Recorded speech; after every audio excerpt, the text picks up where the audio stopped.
Salut à tous, on est toujours au Satis 2018 et alors là maintenant on est chez VDB Audio, donc importateur de produits audio spécialisés, et on a été intéressé par des produits, un kit HF.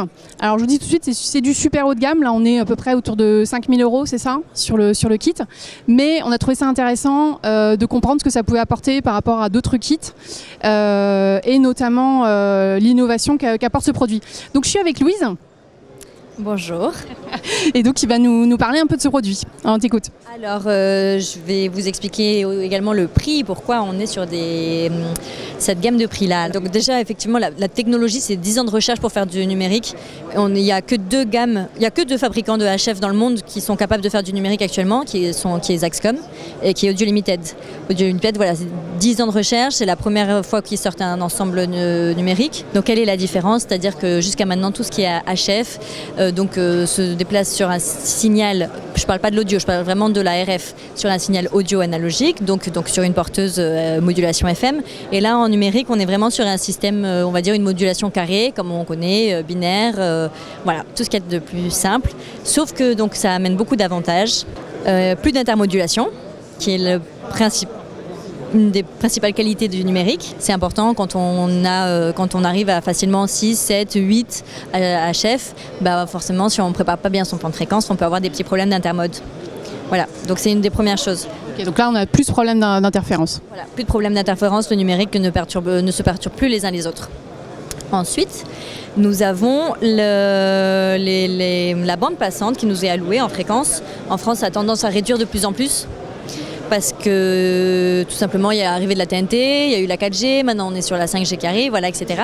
Donc petit à petit on se fait manger nos bandes autorisées et donc on arrive aujourd'hui à avoir encore quelques petits espaces pour nous. Mais voilà, ça a tendance à être une espèce de petite peau de chagrin. Donc l'avantage du numérique à nouveau, c'est de pouvoir mettre beaucoup d'ensembles côte à côte sans qu'ils viennent se perturber. Donc, par exemple, par rapport à de l'analogique, sur un canal télé où on est sur 8 MHz, on peut mettre environ 10 ensembles HF. Sur du numérique, on va pouvoir en mettre 20. Donc voilà, il nous suffit de trouver un tout petit espace et être tranquille et pouvoir caler tout ça, même si on est sur une bande ou un endroit très pollué, on arrive à se débrouiller, à s'en sortir. D'autres avantages, par exemple sur les émetteurs, on a maintenant la possibilité de venir enregistrer l'audio. Ouais, donc c'est ça c'est sur la micro carte SD qu'on voit ici. Ouais. Donc c'est pas soit on enregistre, soit on émet, on peut faire les deux en même temps. Donc c'est quand même également un avantage en cas de perte de liaison, si on est faible en portée, si on est sur un rouling, sur une voiture suiveuse, c'est intéressant d'avoir un secours.